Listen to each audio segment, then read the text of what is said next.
So listen, bro, we're going to kick this one off out the gate with the intro. You are now tuned in to Respect the Connect. I'm your host, Johnny James, and I'm here with a few of my nearest and dearest. Jay, Jason, Travis, old man, hip replacements in the building. What's poppin', Jay?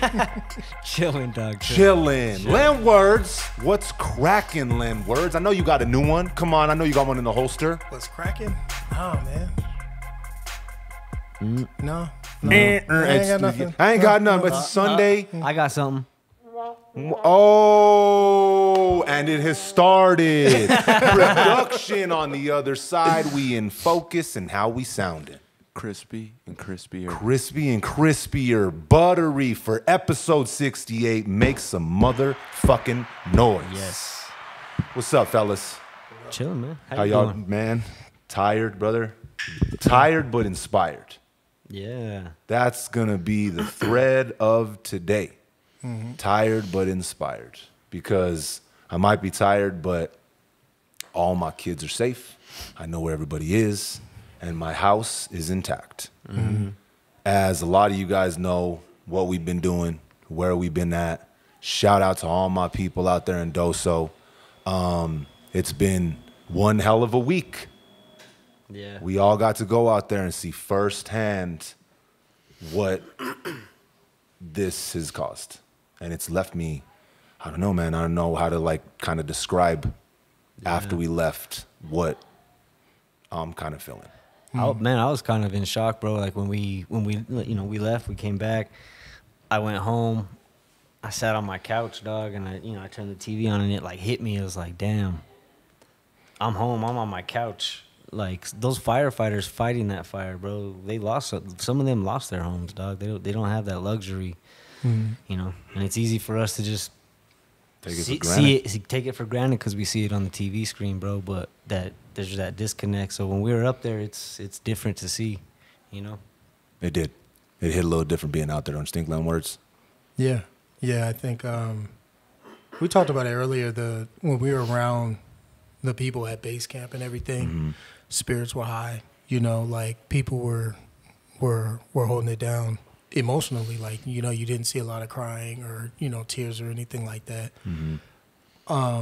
But then when we were on our way out and they were kind enough to show us some of, those places, that was when it really hit for me. And that stuck with me a lot. And I went back and looked at some of the pictures I took and had conversations with my son about it all. And yeah, that was the stuff that was...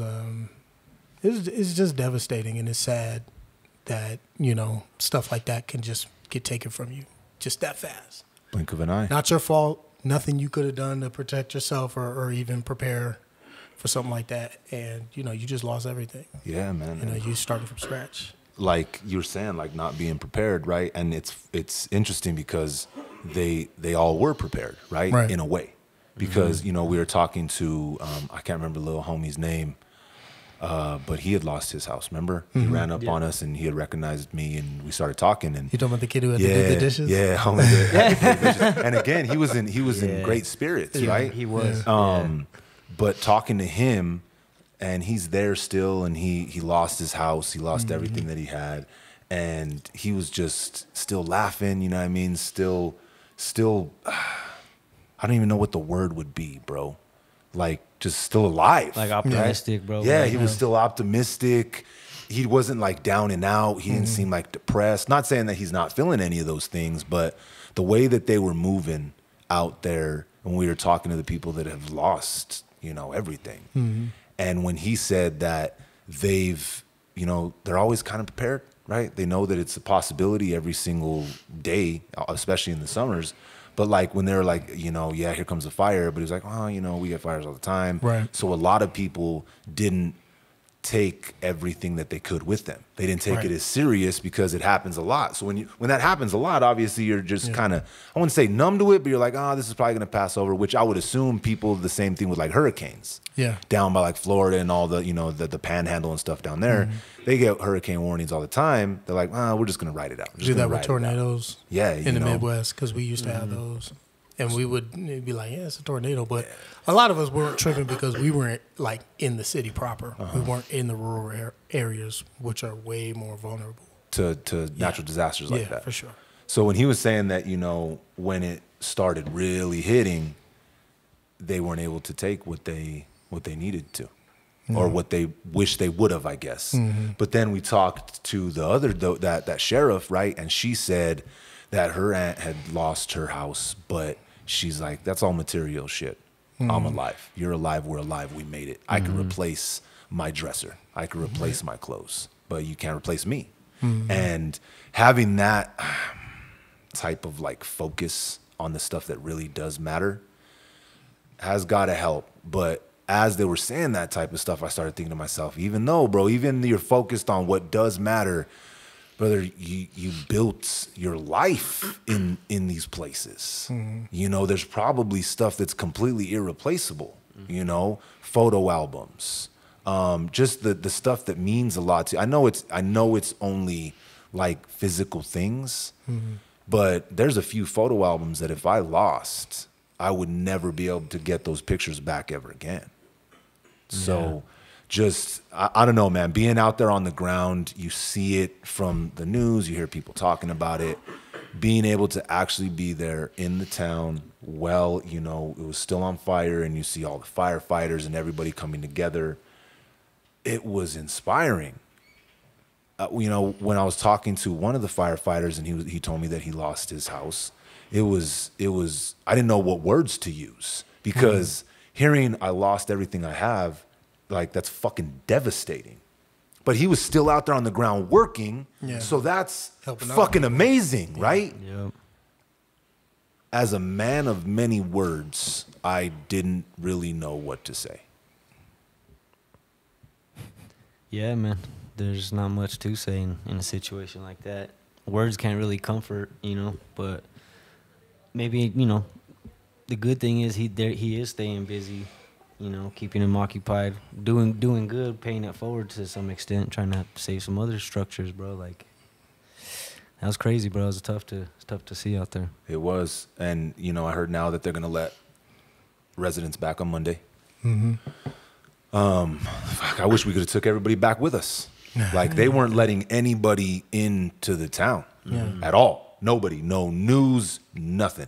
Because, and they were saying, again, I don't know, like, we're from New Mexico, brother, but I'm not from there. So that's why when we started the GoFundMe account, we started the donations and stuff, the fundraiser, I knew I had to fucking get down there, because I needed to meet the people from there. I needed to talk to people that have been out there their entire lives, because we got to make sure that this money goes where the fucking money is needed. And you can't do that from outside. You really can't. You got to get there and meet people that have been there their entire life. Yeah. Really, I think that's the only way to actually do it correctly. So when we got out there, I expected it to be heavy. It was more than I expected.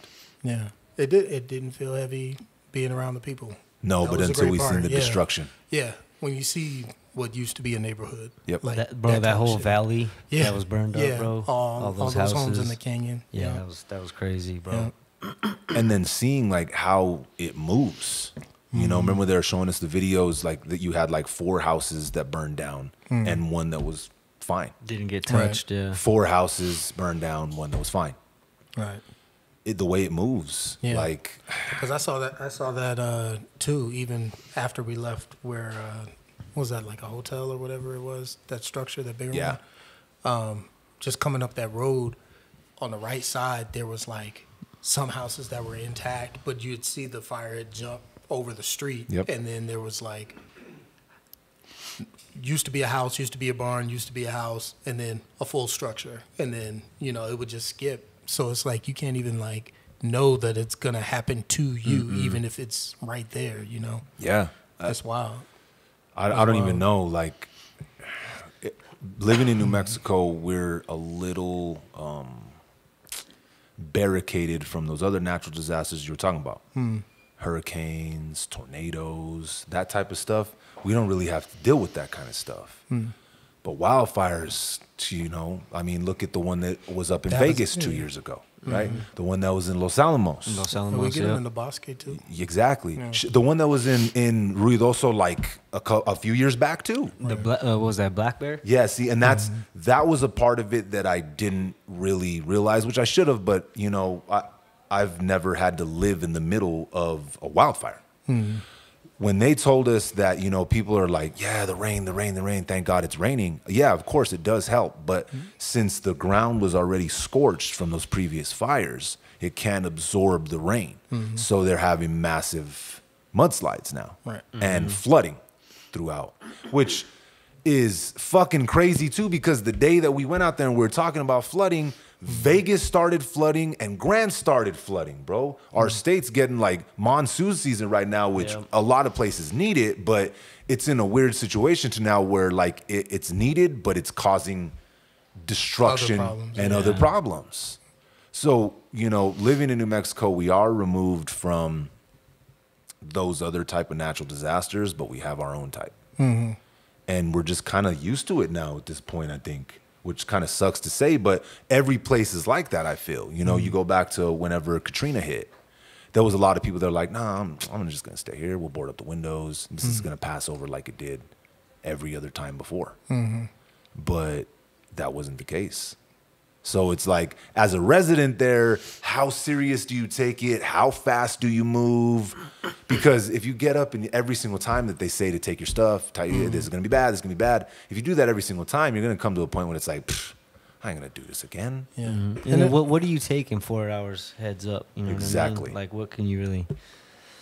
I ain't got that much stuff, so I might be all right. That's where being a minimalist it works comes out. into play, right? I got my dogs, my computer. Grab the kids. You're right though, Lenwords. Being around all of the you know, the residents and the rescue workers, it didn't feel as heavy, right? It didn't. You could feel everybody was in good spirits. You could feel that everybody was taking care of each other. You could feel that they had a goal and they were making progress. But when we left and it was just us kind of there in the destruction and you got to see it firsthand, that's when it became real. Right. Not that I didn't know that it was already real, but there's a difference, dog. Like there's a disconnect. There's when you see it on your screen or you hear somebody talking about it, you can somewhat understand, but when you can still smell the smoke, right? And you see the cars that are fucking melted, it was different. Yeah. Like I said, bro, I was in like shock, bro. When I sat down, I was like, wow, these people are displaced. They can't just go chill. They're sleeping. There's people sleeping in tents. You know. They seen had that at the school. camp at the school. Yeah. You know. Man, I wish you guys could have seen it.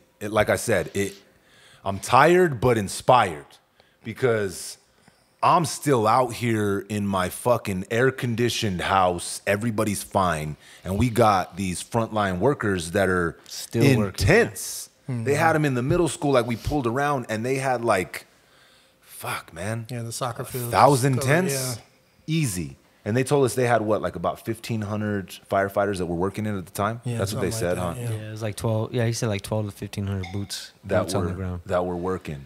And that's and shout out to them because they're working around the clock. When we were there was a night shift that was crashed out. That one of the dudes really wanted to see Johnny, but he was crashed out. But it was they have their shit set, and shout out to them because they're making it happen out there. And I think when me and Lenwords were leaving, you know, we always say it, we said it a bunch of times, that, you know, we like to believe that there's more good people in this world than shitty people. And we seen that, dog. We did. There's more good people in the world, bro. It just seems like the shitty people are louder, dog.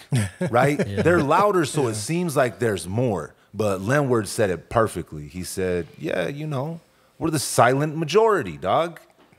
There are more good people in the world, and when they see someone in need, they step up to the plate, which we've seen, dog. Look, this is day, what? We're on day 4, right? Day 4 when we started the GoFundMe page? I think so, yeah. My brother, we're about to hit $55,000 in donations.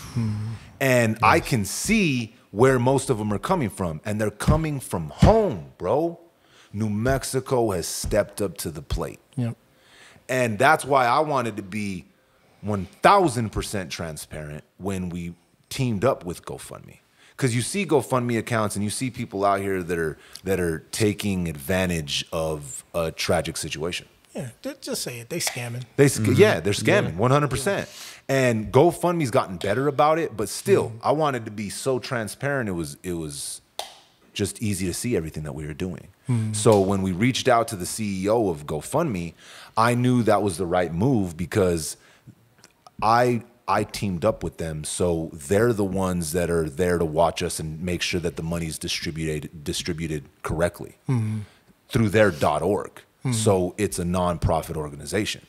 Everybody's got to be vetted. They got it. The list of things that they have to check off before we can disperse funds is crazy. Yeah.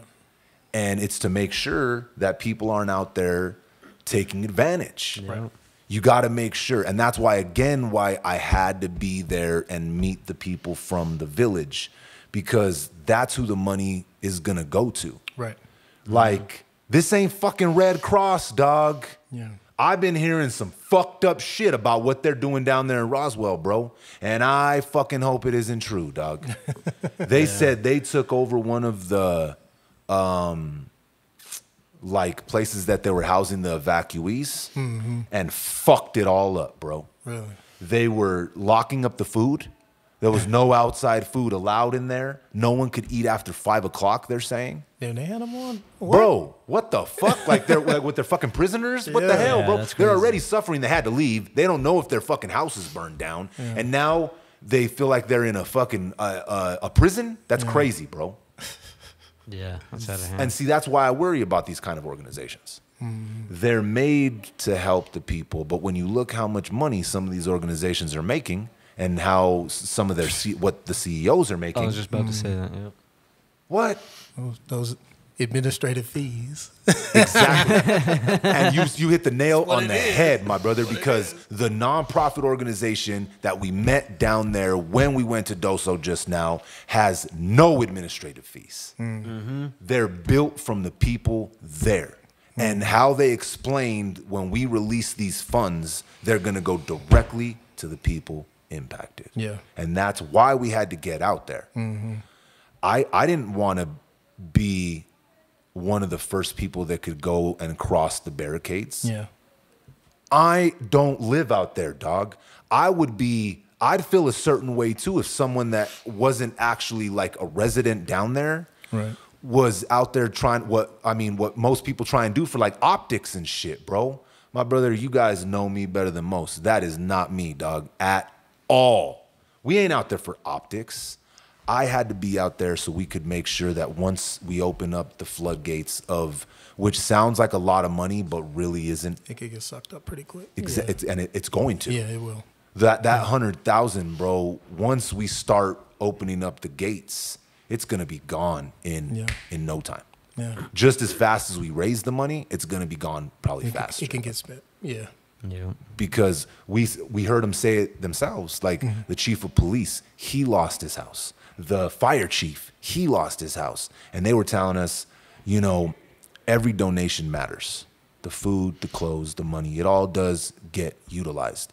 But what we got to think about is you know, not the next 3 days. We got to think about the next 3 weeks. 3 months. The next 3 months, the next 3 years. Yeah. Because it's going to be a massive endeavor rebuilding. Yeah. You know, thankfully, it didn't spread more. Yeah. Right? Thankfully, the town is still somewhat intact.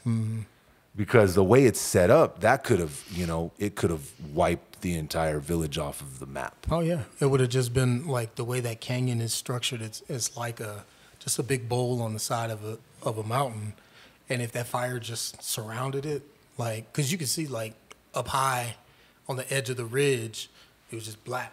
Yeah. The Yep. trees, You could see what through was the a tree trees, is still yeah. there, but it was just black. You know what I mean? Yeah. And you could see it all around that edge, and had it just kind of swooped in and just encircled all of it, it would have took everything out. You know? For sure. So And then they were talking about like when they were evacuating, how that was a mess too. Because it's pretty much like one road in, one road out. right, exactly. They said that they were using all the lanes. Like it was 4 lanes or 3 lanes, I think they said. Maybe it was 4, and they were all like being evacuated, but it was bumper to bumper traffic. Yeah. You know, and then again, it goes back to, I said this a bunch of times when I was out there, but it means like it was the truth when I said it. The news asked me if I was surprised by the outpour of help as fast as it happened, and fuck no, I wasn't at all. We might get a bad rap for a lot of shit, dog, but if one of ours falls down, there's 5 of us to pick them up. And that's just how it's always been. So to see the outpour of support, whether, you know, it was the donations, whatever it was, didn't shock me at all, bro. When they were telling me that, you know, Roswell, Artesia, Carlsbad, Crucis, all these places, shit, even all the way as far as the whole state, dog. I'm just naming off towns that were closer that took in these evacuees right away. Roswell and all those spots stepped up to the motherfucking plate. And it wasn't shocking to me. It really wasn't. We help our own. All we got is us, dog. And again, it goes back to saying, there's more good people in the world, bro. It's just the fucking shitheads get the most coverage, bro. Yeah. That low frequency is the one they want to pump, my brother. It's the easier one to get to, right? It's the first one you touch. It's the first one you hit. You know, we were talking about it last week. That imagine all the people, they don't want them on that frequency, On bro. that higher level. Nah, man, they don't want them to hit that, bro. We were talking about this last night, matter of fact. Think what you want about Kanye, say what you want. Everybody's entitled to their own opinions, right? But he did say, you know, he's said a lot of wild shit. Everybody says a lot of wild shit.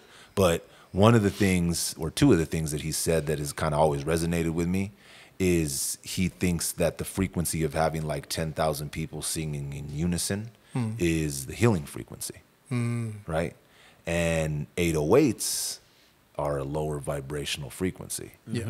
Man, I love me some 808s, brother. In a record. Sometimes nothing hits quite like it, bro.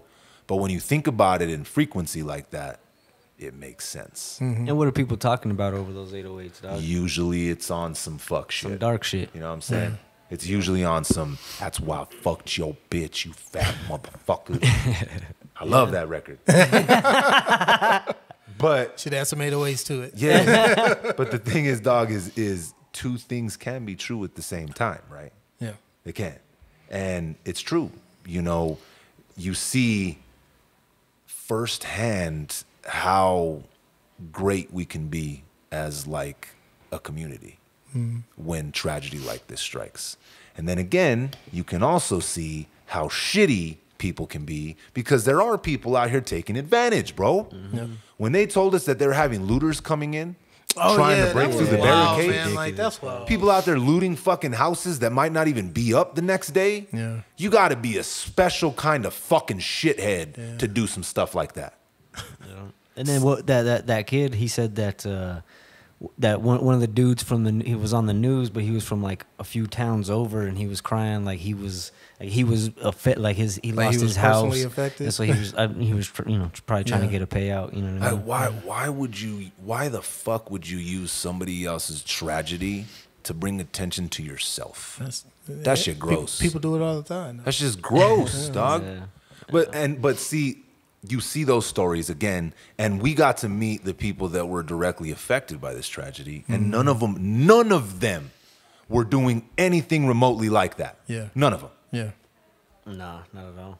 It was a really, really, really surreal, and again, bro, tired but inspired. Yeah. We're gonna keep pushing. We're gonna hit this 100,000 mark. We're gonna make sure that the money goes where the money needs to go. If we gotta drive out there fucking every damn day, right? We'll just have Ryan chill out, full out here, go speed racer, bro. That dude Flying. is fucking We'll have flying. to. Well, I mean, he's been in NASCAR forever. You should have seen when we were in fucking North Carolina. It was like it was the scene of Days. It was like the scene of Days of Thunder. Remember when him and Tom Cruise and other homie were driving the rental cars throughout the whole fucking town? That's what it was, bro. I'm like, bro, chill the fuck out, man. I got 4 kids, man. Chill out, bro. We're going 300 miles an hour on an interstate. Dude, I know. But- Me and Lenwords were like, All right. Well, he shared the location. We'll get there. We'll We'll get cruise there. there. So you gonna be out there to Rio? We just gonna get you a bag of gift cards, and you're just gonna be handing it out like Santa Claus. That's not how it's going to go. But if that's what it takes to make sure the money goes where it goes, then that's what the fuck I'll do, bro. If that was what it was going to take, then hell yeah. But I'm glad that's not what it's going to take. I'm glad that the CEO of GoFundMe seen what we were trying to do, and he dispersed his best team that he has, right?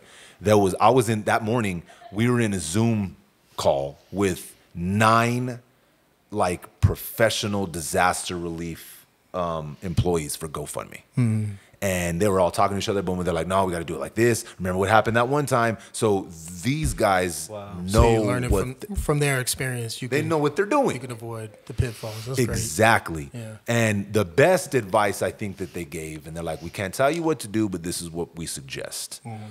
We do this as a collaboration.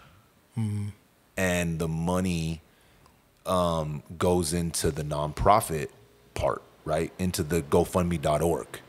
Because then there's a complete paper trail, and it has to be the people that get the funds have to be vetted correctly. Right.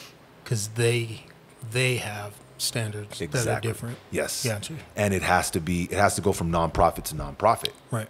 So when we met, I'll have a little more information for you guys as soon as we know exactly how it's going to go. But just know we met somebody down there that has been doing this for, what she said, 20, 30 years. Yeah, since the last time they had. Yep. She said that they built it out of the community, from the community responding to something like this that had happened before. That's where that whole organization came from. Yep. So, and they've been there the whole time. Because they didn't want to have to wait for the funds to get there. Right. Because they need it now, right? They need it after, they need it during, they need it after. Yeah. To help rebuild to some sort of level of normalcy. And they can't wait on the insurance companies. Absolutely There was not. a big old discussion about that, Yeah, she was like, we ain't waiting on these. We wait on these insurance companies. Our village is never going to bounce back. Yeah. Years and years. You got to jump through all kinds of red tape, and they got to send out insurance adjusters and a bunch of bullshit, man. They're going to say, yeah, it's burnt up. Yeah, right. What are they going to say? What are they going to do? What are you they're gonna going to confirm? investigate for Yeah. fucking arson? Come on, bro. You pay these insurance companies, which is, we could get in that on another fucking podcast, bro, which sometimes feels like a giant scam, right? Yeah. Feels like I'm fucking getting taken for a long ride. Chris Rock said it.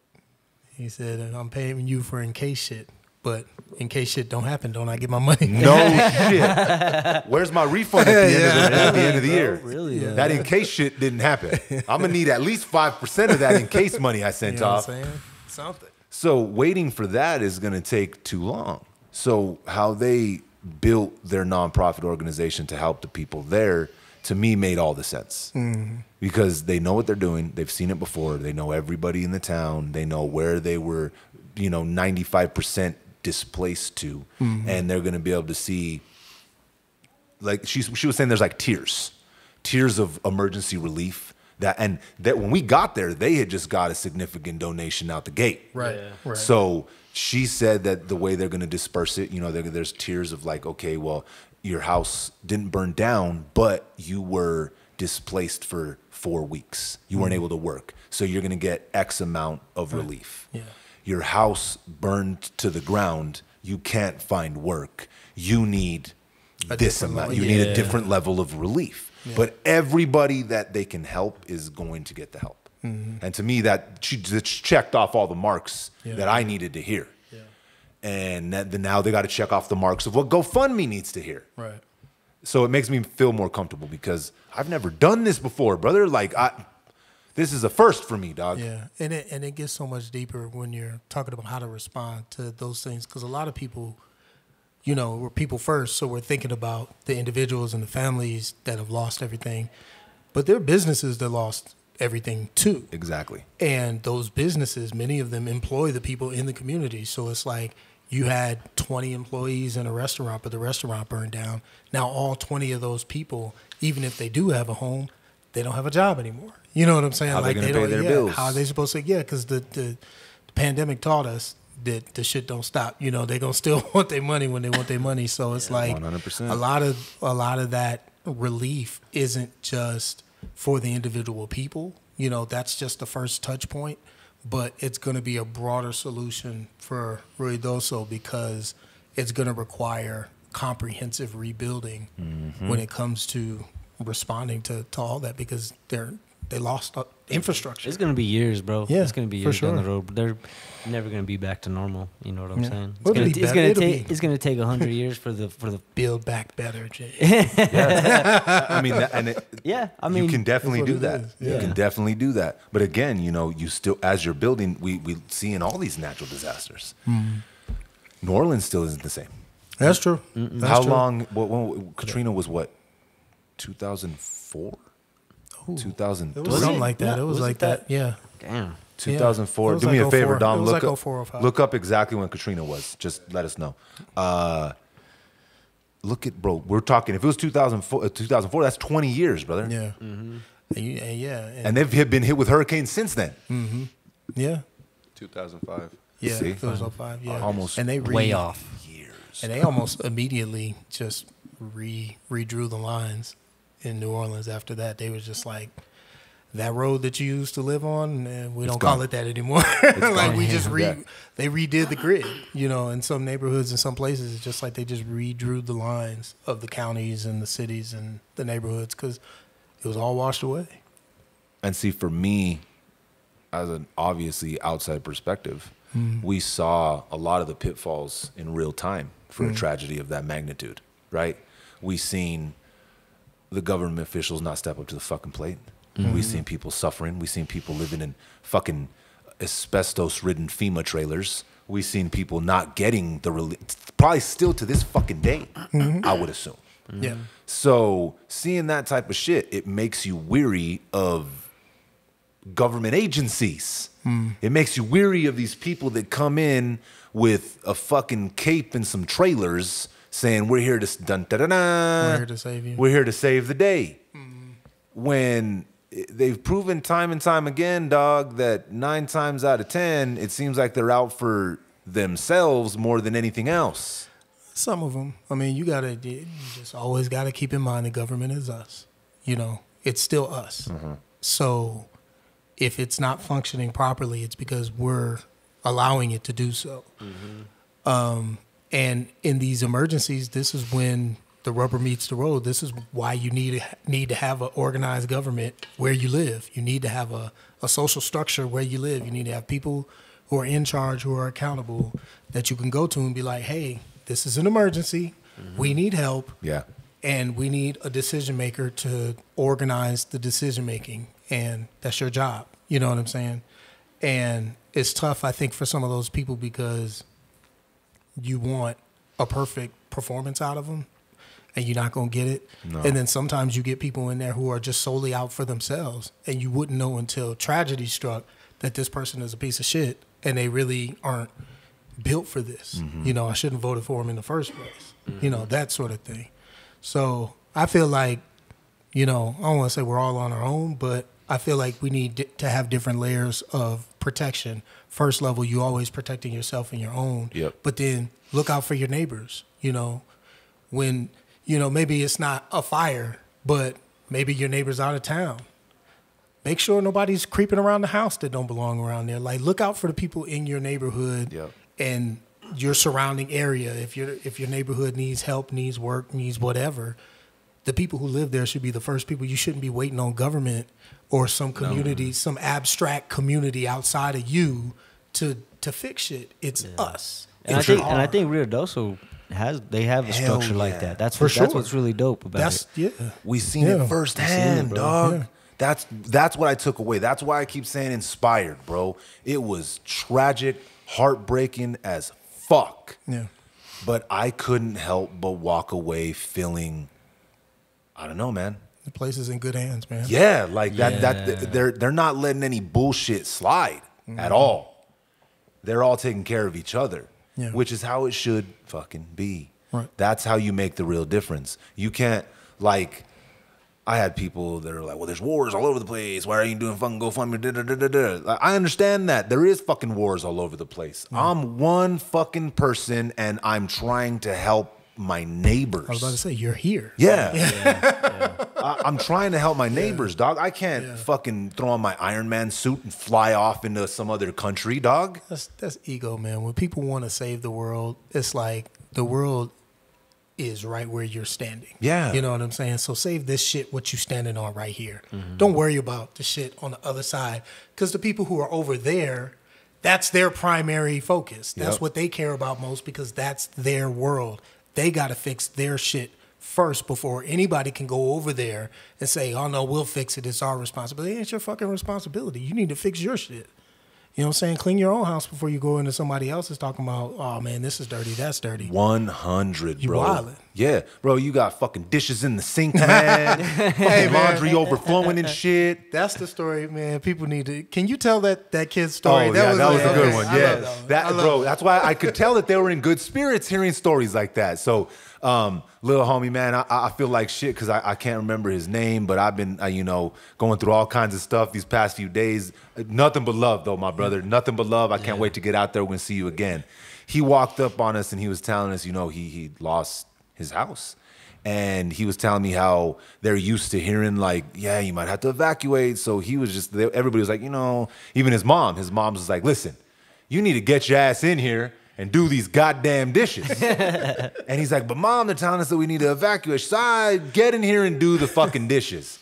So obviously they had to evacuate. Little homie washed the dishes and they leave and they come back and his house is gone. Yeah. And he told his mom, he's like, see, look, mom. There's the clean dishes. I cleaned the dishes, and there they are, Mom. And this is what happens. Yeah. I'm never cleaning them again. Yeah, and he was showing us the pictures, and, it's hard to see, but he was telling us this story, and he was in good spirits. Yeah, because he could see the humor in it, too. Yeah, humor is healing. Yeah. It is, bro. Obviously, there's always a time and a place, but that's my go-to healing mechanism, bro. Yeah. It's the healthiest one, I think. It's the healthiest one. I mean, there's all these other ways to cope and stuff, but I choose that one, dog. Yeah. Humor's the best. Yeah. It spreads further, I think. Yeah. It's more healing, dog. Mm-hmm. So yeah, shout out to Doso, man. I think you guys are strong. Your community is amazing, and we're gonna do everything we can on our end to help however we can. I want to be back there to see when you guys are celebrating everybody back home and you guys are making progress. So, yeah, man, nothing but love. Keep the donations flowing. Keep them in the front of your mind, and they're going to bounce back. They're going to bounce back like Lenwords said, build better. Yeah. Build back better. That wasn't me. That was Biden. Yeah. Oh, it was Biden? Or Obama. Damn. Somebody. One of them over there. Which one was it? I don't know that. Don't Biden. No, it wasn't Biden the past couple of weeks because that motherfucker looks like Weekend at Bernie's. Weekend at Bernie's. Did you see him at Juneteenth? That's exactly what I'm talking about, man. And then to see them like flip it, right? They're trying to change it. They're like, well, some people don't dance. Yeah. Motherfucker, if there's 100 people around you vibing out and you're the one that's there lost, there's something wrong here, bro. He's just standing there. I'm convinced that he's Weekend at Bernie's, bro. He was on that lean. He was on that lean. He was leaned out, bro.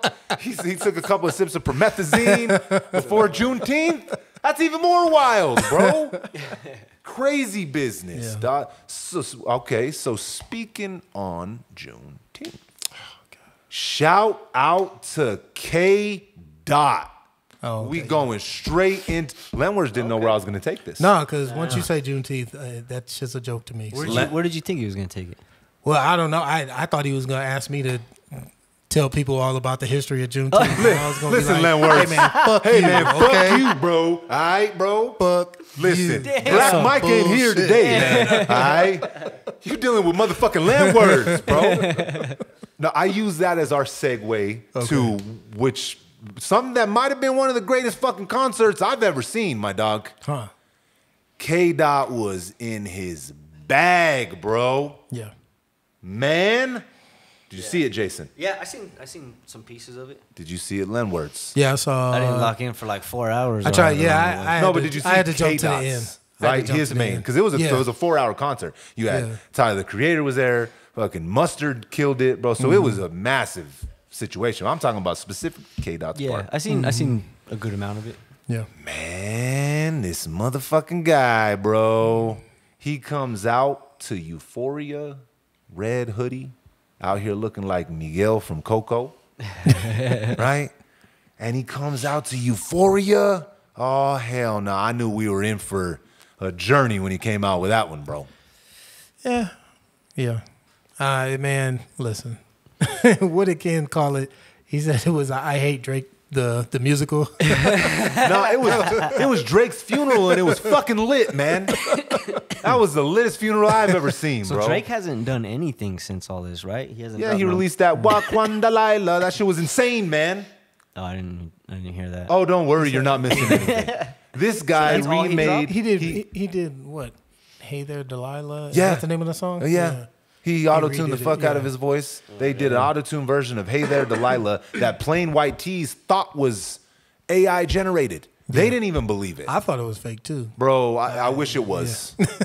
And then he spit a verse over BBL Drizzy, which he probably thought was going to be funny. Didn't hit right. Sounded ridiculous. Did it?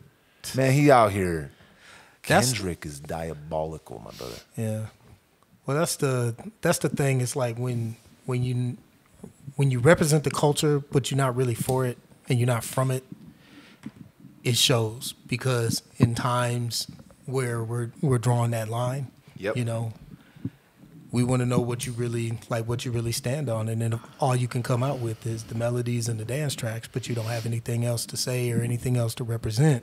That's why Kendrick feels so much stronger. What he was doing at that concert feels so much more impactful than what Drake could do, even if he did a concert now or if he had done one before. It don't hit the same. No. Don't hit the same at all. My brother, he had, what does he say? He's all in the Pyrus, all got along, probably gun me down by the end of this song. Dog, Then he had them out there on stage. Yeah. brother, he reunited Black Hippie. Like, yikes, bro. Whenever J-Rock came out, me and Johnny went crazy, dog.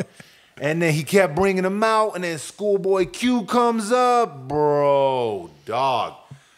Euphoria was when I knew, though, for sure, that it was about to be a long night for Mr. Aubrey Graham. He came out on Demon Time out the gate. No backing tracks. Bodied that shit, bro. I only seen maybe one slip up right there on Euphoria, and it was not even, like, he handled it like a fucking champion. It was only him, dog. No hype, man. No motherfucking backing track. It was no karaoke shit, dog. Yeah. Yep. That shit was so dope. And then he brings all of them out, dog, you know, TD's out there, and there's already been talk for years about them beefing with each other and stuff. Right. Sure didn't seem like it. No. No. That shit made me fucking appreciate what Cali has done for hip hop, dog. We're so close to them that's we're there anyway, right? I grew up more on the West Coast than I did the East Coast. I listened to all of it because I'm a hip hop head, but I always resonated more with the West Coast. Yep. Yeah.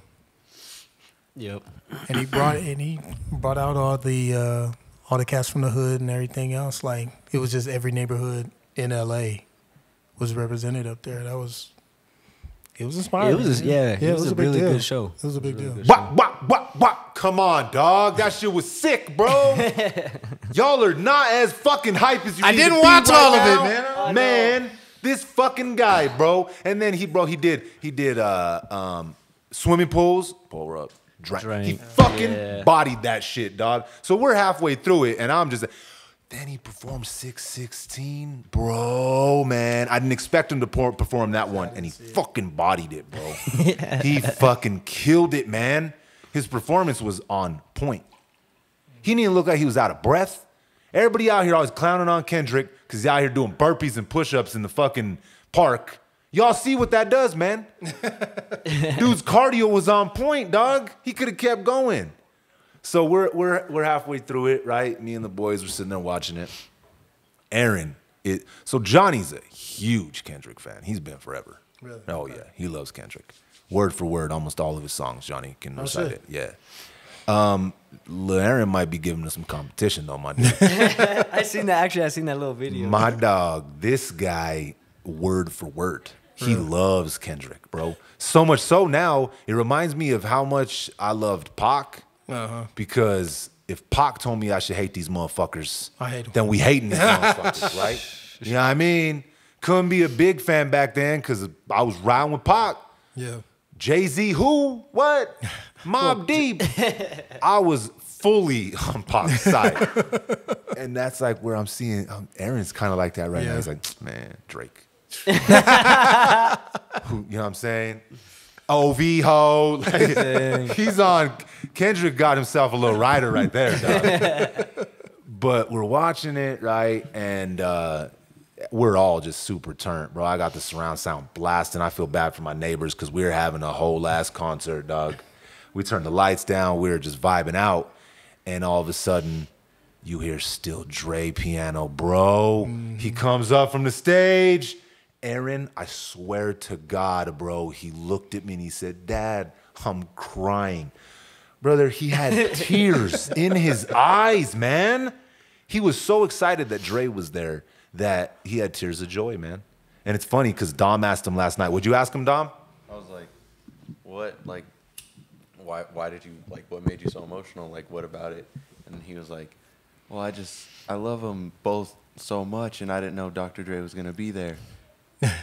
He had tears of joy. It means a lot, yeah. And he got up and started vibing, bro. And I think that goes to show you how powerful music is, dog. Like even he's at a young age where he doesn't really he knows what they're saying, but he's not comprehending it. You know what I'm saying? But he feels it. Oh yeah. You know what I'm saying? That's crazy. Or his dad made sure he had no choice to feel it. Yeah, right. We ain't One listening to surround nothing sound. else. Yeah. One or the other, dog. It's only Surround West Coast. sound. Yeah. 10 speakers, you're feeling this shit. I taped the headphones to his head, dog. You ain't taking it. It was like, what was that shit whenever that's like MK Ultra, dog? Fucking mind control, bro.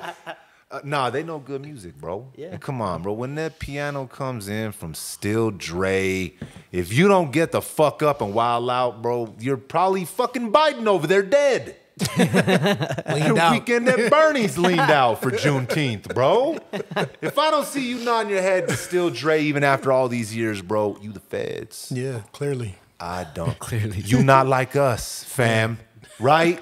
Pun intended. Pun intended. I got you. And then he comes out with fucking California Love right after Still Dre. Man, I felt like Pac was in the building, bro. I was waiting for the Tupac hologram. That would have been crazy. Would that have taken away from the It would have. experience? It would have. Yeah, we didn't need I'm that. glad they didn't do it. I like how he switched them bars though. When he said, what he say? He's all, "Give me back Pac's ring, and I might have a little respect for you." He threw that in Euphoria. Yeah. Yeah. You know Drake was at the house watching that shit, sitting there mad as a motherfucker, bro. Look at everybody up there dancing on my motherfucking grave. He was just watching. LeBron was there. Russ was there. Everybody was there, dog. Yeah, clowning on LeBron. Internet. Why? Internet always wants to drag Why? LeBron. Because everybody got on stage. Yeah. But LeBron. He's right? from Akron. He doesn't belong. I know, dog. But not the his internet, place. the internet they took a picture. He's standing there by the railing, right? And his Yeah. wife's like, she's like looking at him, talking to him. They're like, this is the exact moment that she said, "You better not get your ass on that goddamn stage. You ain't a Crip, you ain't a Blood, you're from Akron." That's Yes, what exactly. everybody was saying. Yeah. But he was there, and I started thinking about whenever Drake was on Braun's Barber. What the fuck is the name of it? The Shop. The Shop. And that was when Drake first talked about his beef with Pusha T. Pusha. Uh-huh. And Braun's there vibing out with Kendrick. It was funny, dog, to me. It was funny to me. Listen, man. LeBron is a hip hop. He is. Even if you want to Like, clown him people- because yeah. sometimes he fucks up the lyrics. Yeah, people put him in a position of like influence in the culture because people are sheep and they follow basketball players and entertainers. But I promise you, LeBron if he wasn't, if he was mopping up the floors at Home Depot and he was just some 6'8" dude who never made it, he would be still completely invested in hip hop. Yeah. Oh yeah. Culture, period, because he's a fan of it. Like, he loves the music. He grew up with the music. So people trying to like, oh man, you should have been here. You should have been standing over there. You should have been there. Where the fuck you at? Man. Yeah, like, where the fuck are you You're at? at home. Yeah, like you're at home. He's Hey. he's in the arena. You hating from outside the club. You can't can't even even get get in. right. Yep. You know? Bro, he facts. He'd be at Home Depot just like A minor. Guaranteed, dog. He'd be the 6'8" dude who can dance Bro. real well. That shit just Oh, like, ho. what Come happened to on. you, dog? Like, Yeah. But, bro, it just kept going. And then Dre's out there. He's about to leave. And he's like, hold up, Dre. You ain't got nothing else to say? And he's like, oh, wait, hold on. I need a moment of silence. And I think everybody thought we were going to get more Nipsey tribute, like, right? Which they had done already throughout the night, but everybody thought probably this was going to be something like that. And Dre goes, psst, I see dead people. I lost my fucking mind, bro. I almost punched a hole in the damn ceiling in the living room. Did you almost pause the live stream? I almost did. Why you gotta bring up old shit? Why you gotta Sorry, bring up dog. old shit? Cause, bro. Damn, bro. Jay like a plunger. I gotta call you throw Mario you, Brothers. You throw me under the bus. I gotta throw you under the When you bus. can. All right. It's mutual, dog. Listen, for the audience that don't know, Jay rehashing fucking tragic moments in my life. We talked about this like 40 episodes. I was already thought I was forgiven, but obviously I guess I wasn't because I haven't forgiven myself, Jay. All right? I haven't forgiven myself. All right. We're watching the Super Bowl. And hits the stage, right? And of course, everyone wants to say I'm a stan, but listen, I'm a fan, all right, man. Don't even do it, Lenwords. I ain't saying. I ain't saying it. You said it. And we're sitting there getting to it, right? And I sit on the motherfucking remote control. He goes, oh shit, and then he pauses the shit. It's No, yeah. I changed the channel. Yep. I wish I'd have paused the Oh, shit. because it was like, yeah. Because it was fucking live and I wasn't recording it, which I usually am. So guess what? I couldn't get back to what we had fucking missed. We missed, it wasn't a lot. Jay's making it worse. We still seen most of the performance. We missed Missed the whole fucking. Couple minutes. we missed the Bowl. verse. We missed the whole Super The Bowl. whole Super Bowl, dog. We missed the end verse. That was it. We had to watch The it Super back on Bowl. YouTube. We did have, and we had to wait because it didn't go up on YouTube. We were for a searching long time. YouTube, dog, for it. Yeah, that was So yeah, funny. I'm sorry, Jay. All right, bro. Yeah, dog. I'm here to say podcast. I apologize for ruining your Super Bowl experience, Jason. Yeah, dog. I don't even watch the Super Bowls anymore just Hey, because bro. of that, dog. PTSD. So I didn't change it when Dre Good. came out. I made sure the remote was far away from me. When he did that though, bro, I lost it. And then Kendrick started spitting. And then he kept doing it. This motherfucker performed Not Like Us 5 diabolical times. Like it was a back to back. Back to back. And it's funny because everybody was like, what the fuck is he doing? And I told Johnny because I've directed music videos. I've been in them. I know what that can fucking look like, right? Mm-hmm. So when he's on like the second, he's like halfway through the second time, and then I'm like sitting there, I'm like, what the fuck is he doing? And then he hit it the third time. I told Johnny, he's filming a fucking music video right now. And Johnny's like, you think? I'm like, I'm telling you right now, he's filming a goddamn music video for Not Like Us. I didn't even think about that. That's probably what it. Bro, and then I knew for damn sure he was when he was directing the people on stage. He's like, you. He started calling everybody up, dog. Russ goes up there. You had Boogie was up there. Problem was up there. Big Boy was up there. He had Crips, Bloods. He united so many different sets on that stage, dog. And I could hear him. He's like, you go over here. Spread out throughout the stage. I'm like, this motherfucker filming a video right now. And sure enough, That's what it is. guess what footage came out yesterday? They're shooting the video, bro. Really? They had him out there in Compton. So is it done already? I'm assuming it's gonna be out by like next week. This wanna see he that. ain't stopping.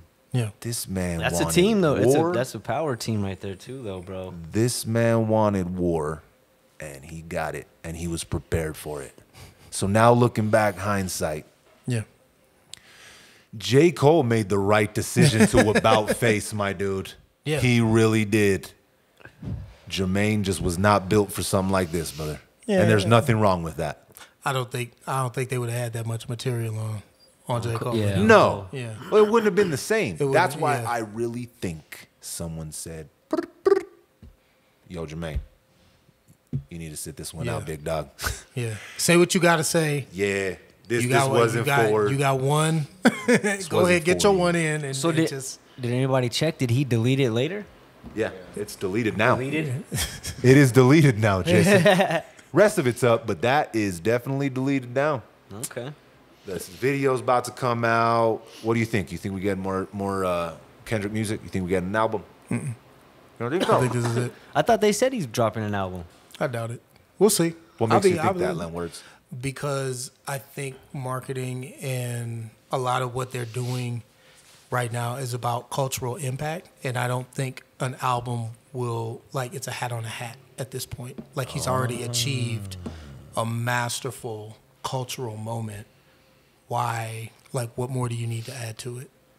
You could go sit down for another 3 years, do another 30. You could do another million push-ups and, you know, like whatever else he does, and kick it for a couple of years and then come back with something else. But I think he's made such a strong statement culturally. I don't think he needs an album. I could see that. Yeah. I didn't don't think of he's it done like that. I could see Do that. you think it's gonna be something bigger than an album though? I think what he already did. Yeah, that's what I'm saying. Like, maybe, but I don't know what else he would do. You know, like, How much bigger can he go from what he's done just now? right. That concert was fucking epic, bro. It showed how alive hip hop really still is, dog. Yeah. And it showed like sectional pieces of this game, dog. Regional, that's the word I was looking for. It's all different, bro. To see this thing of ours spread the way that it has and evolve over the years, bro, like you can throw on a record and it feels like Atlanta. You throw on a record, it feels like LA, dog. When it's done correctly, it allows you a glimpse at a region you may not be accustomed to hearing or seeing, which is fucking amazing, bro. Yeah. Yeah. Yeah. There's no other music. What other genres does that? Love to hear it. Country, Nashville. But it I all mean, still sounds like blues. country. No, there's different kinds of country. But you feel it's regional? yeah, when you get into like bluegrass and other stuff like that, like you hear some of that shit, you're just like, oh yeah, that's Bayou. Yeah. Yeah. I guess to a certain extent. Yeah. But maybe not to, man, everybody blowing me up. I know it's all good things, bro. The fundraiser is guaranteed moving, bro, but we're potting. Yeah. The only time I don't really fuck with my phone, man.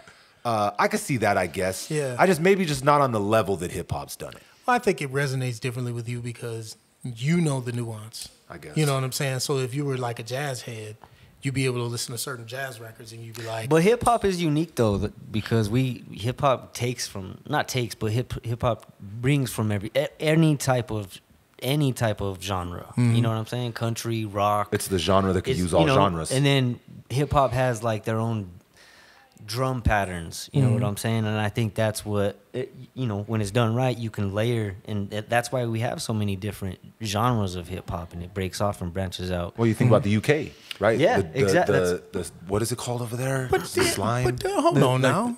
Dance music does that too. Yeah, Pop Yeah. music does that too. But you think to yourself, oh, this is a regional Tallahassee pop record? No, but I can listen to certain music and be like, like, that's- oh, that's that's Britain. that's British. Yeah. That's Minneapolis. Like, that's like you Dance can music, hear- you think? Minneapolis. You could pinpoint it like that. Hell yeah. Like, You gotta send me some of these Minneapolis pop artists there, Len Words. It either sounds like Prince or Jimmy Jam and Terry Lewis. I guess I'm just being. Fuck it, I'm biased then. Fuck it. See? But I don't know. I just feel like it's the only genre that just like can do it that way. Okay, but again, you're closer to the fire on this one. True. Not to use that term, but Too soon. Dog. yeah, right. Shut up. No, you're closer to it because I think people who are like, let's say it's somebody on the other side of the world who's listening to hip hop, they can't tell necessarily Memphis from New Orleans And I music. can. You can, I know. for sure, Yeah. because you can, and you for sure can. Yeah. Where you can hear the bounce, and you like, oh, that hi-hat. Yeah, that's definitely That's DJ Memphis. Paul. Yeah, that's definitely Memphis. DJ Paul, Guaranteed, dog. guaranteed, yeah. Yeah. Right. You know what I'm saying? So like y'all would know it, but not everyone else is gonna be as nuanced with that. Like I think for hip hop, it's definitely like it's something that you can do that it's like that special regionally. But I think that's what music does best. I think music can encompass that. Okay, maybe let's look at it like this then. Hip hop is the only genre that has regionally opened up the world's eyes to what's going on in that region. I'll give you that. I'll give you Right? that. It opens the eyes. But And that reminds me like Public Enemy. And see, I think NWA. that's why when it first started, even to this day, it is troublesome to some people. Oh, We've yeah. talked about this before. Yeah. Last pod. John Lennon had people out here trying to imagine. Yeah. You better not use your imagination, motherfucker. Yeah. I control that shit. Don't be telling these motherfuckers to imagine a better place. What's wrong with you? Well, I think that's where hip hop is different. Is hip hop will just let somebody get on the mic and spit some shit. Because if they would have let John Lennon get like on some ODB or some Silk the Shocker shit where it ain't got a rhyme and it doesn't have to be on pattern or on beat, and you just got an open microphone You'd and still some be music, around, yeah, dog. yeah. Bro. You start some shit. I'm telling you, dog, hip hop, bro. Just the way that it just hits different, dog. Pac, bro. Last night, my buddy lost his whole family. It's gonna take the man in me to conquer this insanity.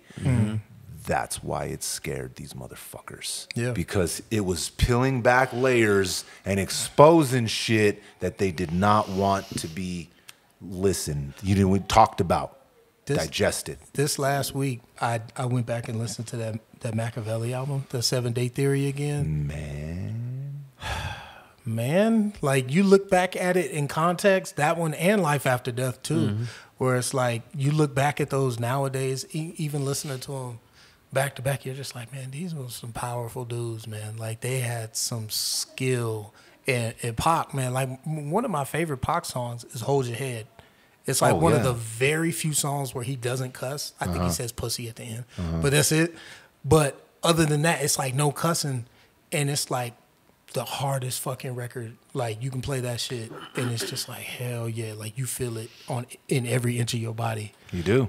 And that's that power, man. Like I feel like people in hip hop, especially the fans, we've now been so conditioned to worry or fear for people wielding that power because we think something's gonna happen to them. You know, Yeah. like there's a part of us who was like, man, Kendrick, don't take this too far because We don't want it to we go don't where want we've it to seen happen to you. Yeah. You know what I'm saying? We love you too much. We don't want to see it happen. So the whole beef thing, it was bringing out a lot of that. People were just like, man, we don't like beef. We don't want this. And then some people were like, No, it's we love time to it. ride. Yeah, like, let's go. Yeah. I was Like riding. this guy, yeah. I knew he was like this fucking guy, man. I was riding, dog. Let's get it. But Pac, that's why I think for me, he's obvious. I was a fan forever, dog. But like, even if I try and look at it like objectively, when you talk about the Pac and the big comparison, and the MC in me realizes Big was a better technical lyricist. For sure. Right. Oh, yeah.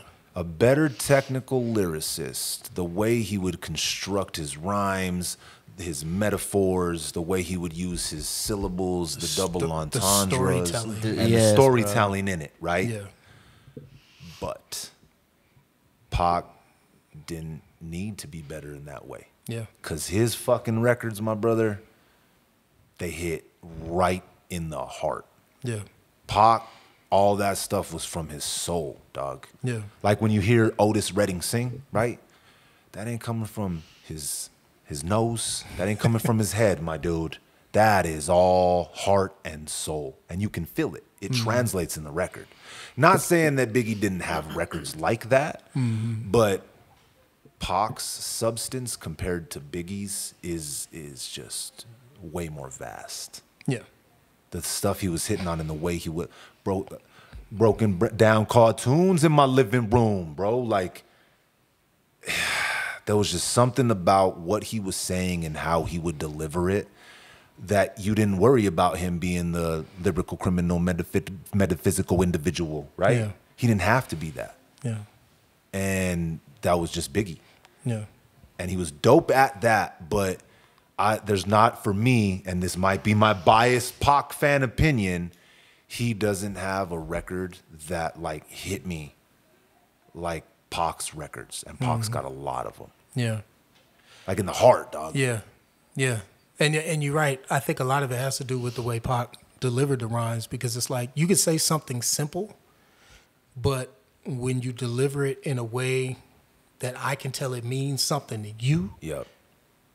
I then it has to mean something to me. Yep. You know what I'm saying? So it's like you said cartoons in my living room, but he didn't just say cartoons in my living room. He was cartoons in my living room. It just hit, bro. Even I get chills still thinking about that record, bro. And it was things that he said. Yeah. So it's like he's imparting that meaning into the words. So it's like it has to mean something to me. It has to hit me harder. Yep. And shit, who else makes a song for their mom? You know what I'm saying? Like, Oh, yeah. Especially at the time At that he that time, was, dog, right? yeah. Yeah, man.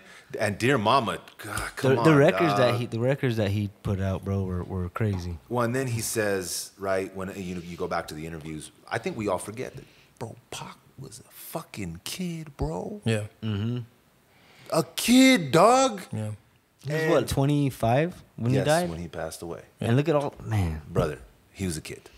And you watch these interviews back, and the stuff he's talking about is beyond the years that he experienced on this planet. I think the interviews tell That's where you really see him. Yeah, bro. Is the interviews. It comes out in his music, but in the interviews, he's that's where he shows it. I seen this one where he's on some talk show, and there's like all these people, these Karens, and they're like, all you talk about is guns and drugs in your music, and he's like, I do mention it. He's like, but you're not listening right. He's like, we do have to have guns because there are people out there worse than us, and then then you got the cops coming out with AR-15s and bulletproof vests, and they're using those against us. So we're using our stuff to just survive in our neighborhood. Right. That you guys come and visit, come in, and it was crazy the way that wasn't verbatim, but the way that he explains it.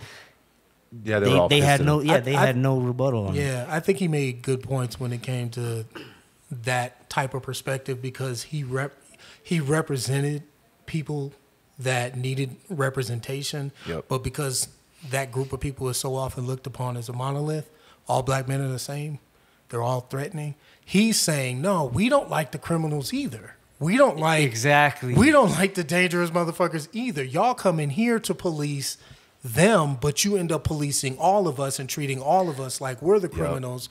We scared of them too. Like, we need guns to protect us from them too. You all talking about we shouldn't be able to protect ourselves. We're protecting ourselves from the people you say you just look at us and see the same thing. That was his message. That was I know exactly what it was, like a 90s talk show. Yeah. It was like not Ricky Lake, but one of those kind of talk shows. Yeah, and the way he spoke, bro, was beyond his years. Beyond the years, bro. That one time when they asked him about Thug Life, right?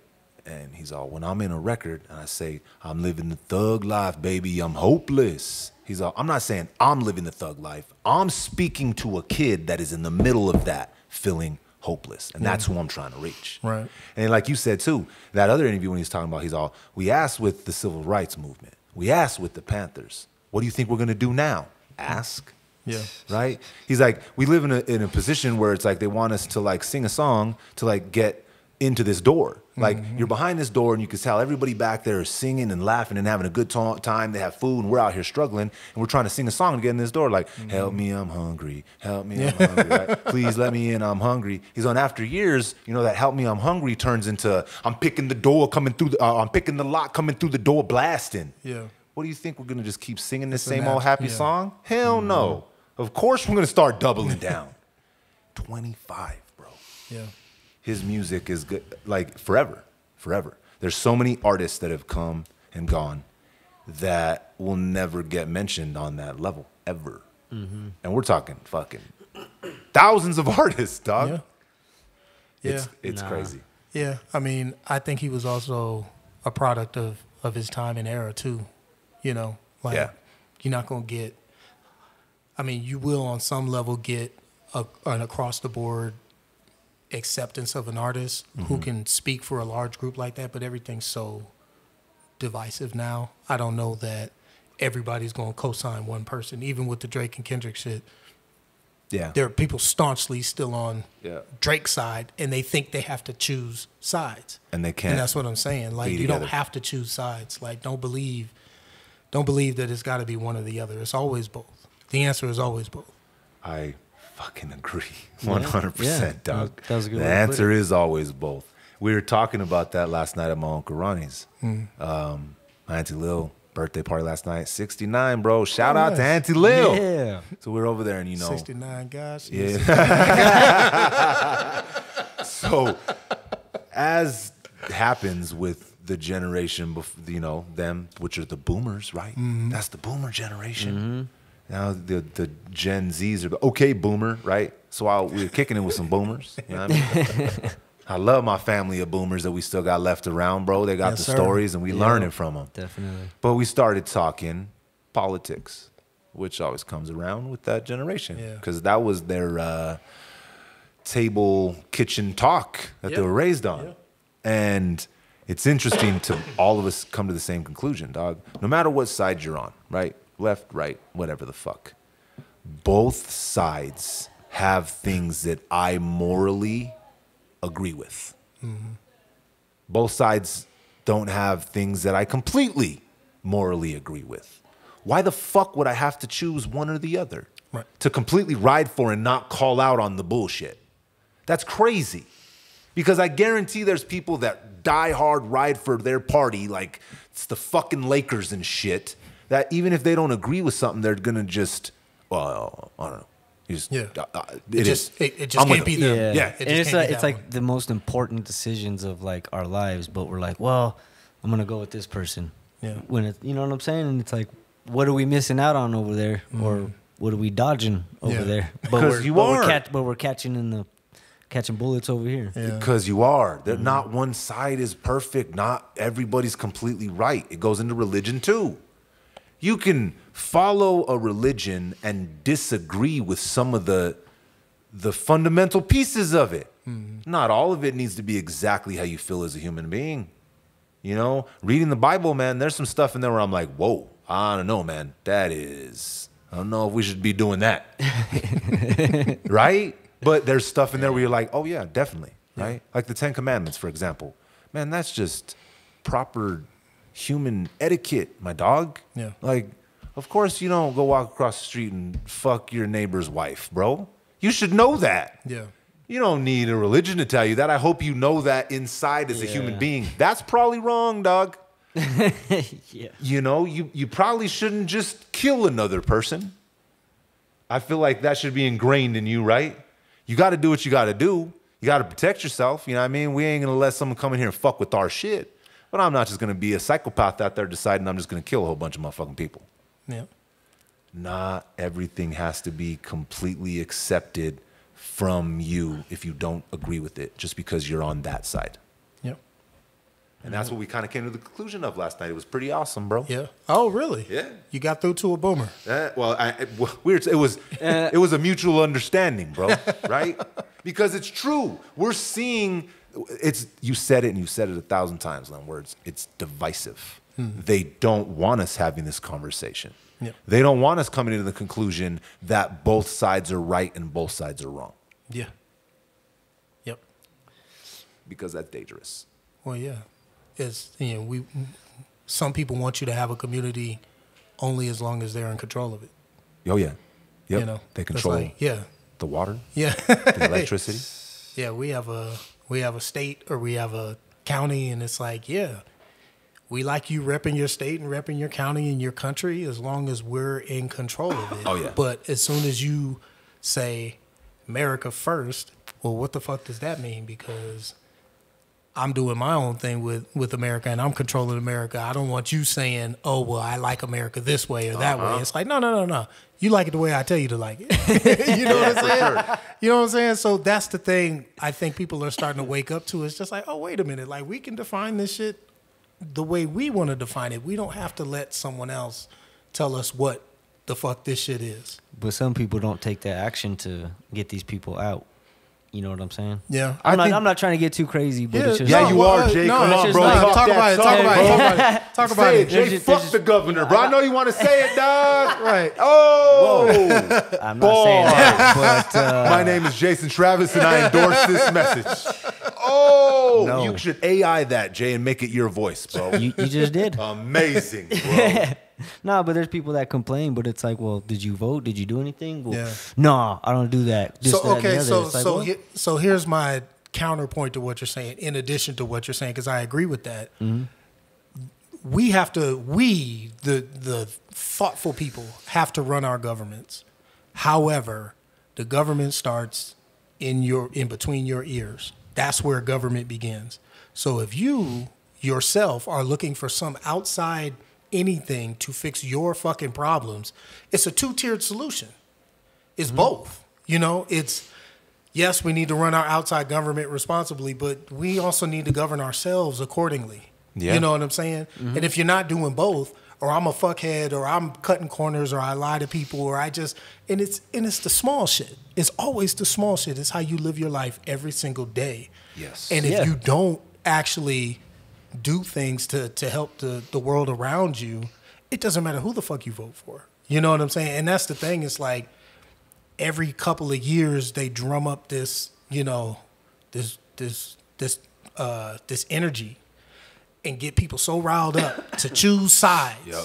You know what I'm saying? They just start going door to door, banging on motherfuckers, just like what side you rep? Yeah, what side you repping? Oh, who you voting for? What side you on? Yep. Show your colors. Pocket big, you pocket Throw big. your sets up. Throw your sets up. You know, bro, that's what they're doing. They are, dog. And then it dies back down, and you go back to living your regular life. But like, that's what I'm saying. Like, don't ever let people disrespect you and tell you got to pick them or something else, and they're extorting your happiness. Because that's what's happening. They're extorting your happiness from you. Fuck that. Don't tolerate that, bro. And you said it best, and that's the best way to get out of here, dog. A community starts within the people. Yeah. The community is built with us. A community is people that are together, that help each other when they need to, correct each other when they need to, right? You always see that shit, it takes a village to raise a child, right? Yeah. Man, it does. If I see, bro, I'll be like, hey, man, what are you doing? You ain't supposed to be pulling all that shit out of the drawers and taking a shit on the, even if it's not my kid, bro, like, I'll be like, hey, nah, you tripping, bro. You don't throw rocks at cars, bro. I know it's fun. I used to do it, but I learned you don't do that shit. And if you're like a good person, which we've come to the conclusion that the world is more full of good people, that's the energy we putting out there. Yep. You know what's right and you know what's wrong. You build up those small habits, like you were saying. It's that everyday stuff, bro. It's the helping someone when you need to, when you can. If you see someone struggling and you know damn well you can do something even just a little bit to help, and you don't, those are the decisions that turn you into a shitty person. Yeah. It might not be tomorrow, but those decisions get easier and easier to make. Yeah. And don't think just because you're not the worst person that you're not still a shitty person. That is true. It's true. I'm serious. You know what I'm saying? Like, you might not be the worst example of a human being, but you don't have to be that. You can improve a little bit. Just to be missing the mark. Yeah. You know what I'm saying? You could still be better, and everyone should be out here trying to be, you know, just a little better. You ain't got to be perfect. I don't need everybody. I don't need a whole Justice League of motherfuckers out there saving me. No. I just need to know that my neighbor's looking out, so if I'm not home, my shit don't get broke into. Yes. You know what I'm saying? You don't gotta be perfect. You just gotta be better. Until next time, respect, connect. Peace.